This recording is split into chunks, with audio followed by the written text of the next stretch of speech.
అమలాపురం నియోజకవర్గంలో వైఎస్ఆర్ కాంగ్రెస్ పార్టీ పట్టణ అధ్యక్షుడు సంసాని నాని ఆధ్వర్యంలో ఎరువుల బ్లాక్ మార్కెట్పై రైతుల పోరుకు పోస్టుల ఆవిష్కరణ జరిగింది. కార్యక్రమంలో పార్టీ నాయకులు, కార్యకర్తలు, అభిమానులు, రైతులు పాల్గొని రైతులకు అండగా నిలబడాలని పిలుపునిచ్చారు. మున్సిపల్ చైర్మన్, వైస్ చైర్మన్, కౌన్సిలర్లు, స్థానిక నాయకులు అధిక సంఖ్యలో హాజరై కార్యక్రమాన్ని విజయవంతం చేయాలని తెలిపారు.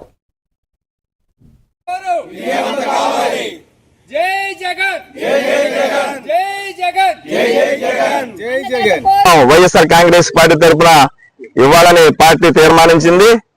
మరి వైఎస్ఆర్ కాంగ్రెస్ పార్టీ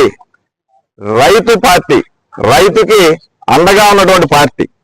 మరి ఈ రోజున యూరియా సకాలంలో రైతులకు అందించకపోవడం వల్ల రైతులు పంటలకు తీవ్ర నష్టం జరుగుతూ ఉంది. మరి యూరియాని బ్లాక్ మార్కెట్ కి తరలిపోవడం, దాని మీద వైఎస్ఆర్ కాంగ్రెస్ పార్టీ చెప్పిన పిదప యూరియా బ్లాక్ మార్కెట్ కి తరలించట్లేదని చెప్పేసి ఈ కూటమి ప్రభుత్వం చెప్పడం జరిగింది. మరి ఈ రోజున ప్రచార మాధ్యమాల్లో చూస్తున్నటువంటి ఈ రాష్ట్రంలో 1410 టన్నుల యూరియా విజిలెన్స్ కేసులు నమోదవడం జరిగింది. వాటిపై 69 కేసులు మరి బుక్ చేయడం, డీలర్ల మీద బుక్ చేయడం జరిగింది. 9 కేసులు క్రిమినల్ కేసులు కట్టడం జరిగింది. మరి యూరియా బ్లాక్ మార్కెట్ కి తరలిపోకపోతే ఈ కేసు ఎందుకు ఫైల్ చేయడం జరుగుతుందని ఈ కూటమి ప్రభుత్వాన్ని వైఎస్ఆర్ కాంగ్రెస్ పార్టీ తరఫున మేము నిలదీస్తా ఉన్నాం.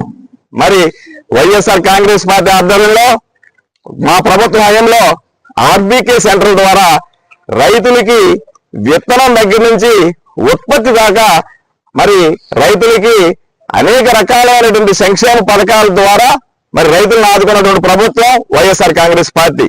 మరి ఆ రకంగా ఇన్పుట్ సబ్సిడీ సకాలంలో ఇచ్చినటువంటి ప్రభుత్వం వైఎస్ఆర్ కాంగ్రెస్ పార్టీ హయాంలో జరిగినటువంటి ప్రభుత్వం ద్వారా మరి ఇవ్వడం జరిగింది.